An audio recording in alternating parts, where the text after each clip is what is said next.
जब global warming ने हिमयुग में बदल दिया भविष्य। ग्लोबल वार्मिंग एक ऐसा खतरा जिसे अक्सर भविष्य की चिंता बताकर टाल दिया जाता है, लेकिन क्या होगा जब ये भविष्य आज में बदल जाए। ये फिल्म, जो 2 दशक बाद भी अपनी प्रासंगिकता बनाए हुए है, हमें दिखाती है कि कैसे अंटार्कटिका में एक छोटी सी ड्रिलिंग की घटना पूरी दुनिया को एक नए हिमयुग की दहलीज पर ला सकती है। अंटार्कटिका में एक कर्मचारी ड्रिलिंग कर रहा था, तभी बर्फ अचानक बड़े पैमाने पर टूट गई। जैक नाम का एक जलवायु वैज्ञानिक आवाज सुनकर तुरंत बाहर निकला। हालात इतने खराब थे कि जैक और दूसरे लोग अपने साथियों को बचाने दौड़े, लेकिन करोड़ों की ड्रिल मशीन एक गहरी खाई में गिर गई। जैक को सामने एक अनोखा नमूना दिखा और अपने साथियों की चेतावनी अनसुनी कर वो दूसरी तरफ कूद गया। जब वो बर्फ का टुकड़ा लेकर लौटा तो उसके नीचे की बर्फ अचानक टूट गई। जैक के पास बर्फ पर चलने वाले जूते थे, जिससे उसकी जान बच गई। सामने फैली दरारें देखकर जैक को कुछ अनहोनी का एहसास हुआ। वो जल्दी से देश लौटा और संयुक्त राष्ट्र की जलवायु परिवर्तन बैठक में अपने विचार रखे। जैक ने समझाया कि ग्लोबल वार्मिंग ध्रुवीय बर्फ को तेजी से पिघला रही है, जिससे समुद्री धाराएं जो पृथ्वी को गर्म रखती हैं, धीरे धीरे कमजोर हो रही हैं। जब ये धाराएं पूरी तरह रुक जाएंगी, तब पृथ्वी अगले हिमयुग में प्रवेश करेगी। इस अजीब सिद्धांत को सुनकर सब हैरान थे। जैक ने कहा कि ये 100 या 1000 साल में हो सकता है, लेकिन अगर अभी कुछ नहीं किया तो हमारी आने वाली पीढ़ियां बहुत बड़ी कीमत चुकाएंगी। उपराष्ट्रपति ने जैक को अतिवादी कहा। उन्हें लगा कि कमजोर अर्थव्यवस्था जैक की योजना का समर्थन नहीं कर सकती। उन्हें 100,000 साल बाद होने वाली बातों से कोई मतलब नहीं था। उनके लिए अर्थव्यवस्था का विकास ज्यादा जरूरी था। जल्द ही ब्रिटिश समुद्री निगरानी केंद्र के एक बोए में गड़बड़ी दिखी। आंकड़ों के अनुसार वहां का तापमान अचानक कई डिग्री गिर गया।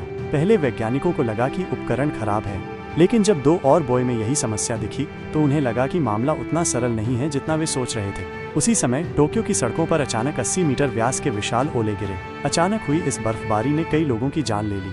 अगर इस वक्त अंतरिक्ष से धरती को देखें तो 3 विशाल तूफानी बादल दिखेंगे। दूसरी ओर जैक का बेटा सैम न्यूयॉर्क पहुंचा और काले पक्षियों को दक्षिण की ओर जाते देखा। जानवर भी बेचैन थे, जैसे कुछ बड़ा होने वाला था।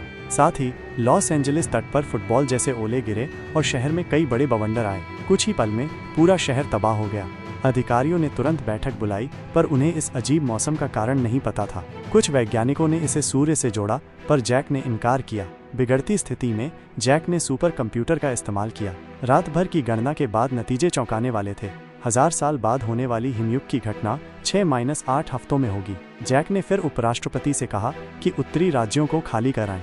उपराष्ट्रपति ने तब भी ध्यान नहीं दिया। जैक ने पहले कहा था ये 100 साल बाद होगा। अब आधा देश खाली करवाना उन्हें मजाक लगा, पर उपराष्ट्रपति को नहीं पता था कि उनकी ये लापरवाही लाखों की जान लेगी। कुछ सैन्य हेलीकॉप्टर गलती से तूफान में फंस गए। -180 डिग्री सेल्सियस तापमान ने सब जमा दिया। पायलट बचने की कोशिश में नाकाम रहे। एक बचा सैनिक मदद मांगने की कोशिश कर रहा था, पर वो भी तुरंत जम गया। प्रोफेसर ने जैक को बताया कि ब्रिटेन के अलावा साइबेरिया और कनाडा में भी तूफान आ रहे हैं। जैक ने फिर कंप्यूटर से जांचा। नतीजे सबको निराश करने वाले थे। 10 दिनों में 3 बड़े तूफान उत्तरी गोलार्ध को घेर लेंगे और बर्फ युग जल्द आएगा। न्यूयॉर्क में तबाही। तब तक न्यूयॉर्क में भारी बारिश हो रही थी। सड़कें पानी से भर गईं और लोग घबराए हुए थे। सैम और उसके दोस्त घर जाने की बजाय सुरक्षा के लिए लाइब्रेरी जाने लगे। रास्ते में उसकी गर्लफ्रेंड लॉरा गिर गई, पर वो चिल्लाई नहीं। उसने एक माँ बेटी को बचाया।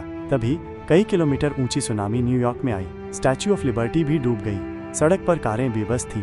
रेडियो पर सुनामी की खबर आते ही लोग भागे, पर देर हो चुकी थी।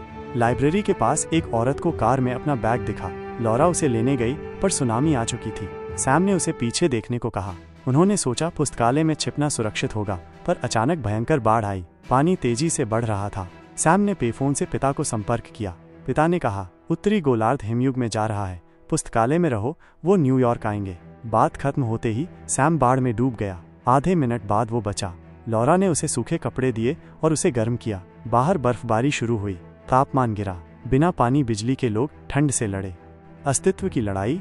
उपराष्ट्रपति ने आखिरकार जैक से सलाह मांगी। जैक ने कहा कि तूफान 7-10 दिन रहेगा। उत्तर बर्फ से ढकेगा, दक्षिण जाना होगा और उत्तर वाले अपनी किस्मत के भरोसे रहेंगे। यह एक मुश्किल फैसला था, पर उपराष्ट्रपति ने पीछे हटने का आदेश दिया। अचानक एक रूसी जहाज न्यूयॉर्क में दिखा। लोगों को लगा कि ये एक मामूली तूफान है। जल्द ही शहर बर्फ से ढका गया और समुद्र जम गया। बचे हुए लोग भागने लगे। जैक ने रोका और कहा कि बाहर जाना मौत है। कुछ ही लोग पुस्तकालय में रुके। जैक ने एक पुरानी दीवार पाई और किताबों से गर्मी ली। वेंडिंग मशीन का खाना ही बचा था। इस समय सैम के पिता रास्ते में थे, पर नेविगेशन की गलती से उनकी कार बर्फ से टकरा गई।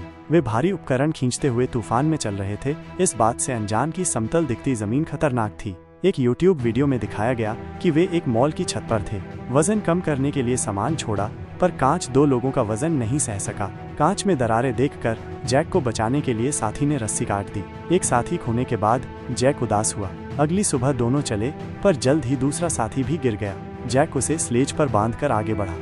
एक नई सुबह रात को लॉरा को खांसी आई। उसके पैर का घाव संक्रमित था। बिना दवा के उसकी मौत निश्चित थी। सैम को याद आया कि जहाज पर दवा हो सकती है। वे गए और दवा मिली, पर रेस्तरां में खाना खोजते समय भेड़िए आ गए। भेड़ियों को भगाया गया, पर एक साथी घायल हुआ।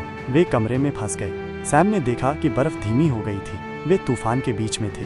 उन्हें जल्द लौटना था, वरना जम जाएंगे। सैम खिड़की से बाहर निकला, फिर जहाज में वापस आया। भेड़िए आकर्षित हुए। हैच बंद करके सैम दूसरी मंजिल पर गया। भेड़िए के कांटे साथी को लाइफ बोट पर रखा। दोनों पुस्तकालय गए। जल्दी करो, दबाओ, जल्दी दरवाजा बंद करो, आग को मत बुझने दो, क्या हुआ, और किताबें जलाओ। उसी समय जैक ने भी कुछ असामान्य देखा। झंडा हवा में जम गया। वो तुरंत घर की ओर भागा और चिमनी खोली। सब कुछ अंदर फेंका और खुद भी कूद गया। दरवाजा बंद करते ही ठंड तेजी से फैली। जैक ने जल्दी से गैस स्टोव जलाया। वह बाल बाल बचा। तापमान में तेज गिरावट हुई। न्यूयॉर्क पल भर में जम गया। पारा 0 से 800 डिग्री नीचे गिरा। कुछ समय बाद तूफान छंटने लगा और जैक का साथी बेहोशी से जागा। सामान बांधकर जैक ने फिर यात्रा शुरू की। दिन रात चलकर वे आखिर न्यूयॉर्क पहुंचे। आसमान में लंबे समय बाद सूरज निकला। जैक बर्फ से ढकी लाइब्रेरी पहुंचा। दरवाजे की दरार से झलकती रोशनी देख उसके मन में उम्मीद जगी। तमाम कठिनाइयों के बाद पिता पुत्र मिले। तूफान थम चुका था और सब बाहर निकलकर नई सुबह का स्वागत करने लगे। अच्छा, इस वीडियो के लिए बस इतना ही। देखने के लिए धन्यवाद। मिलेंगे अगली वीडियो में।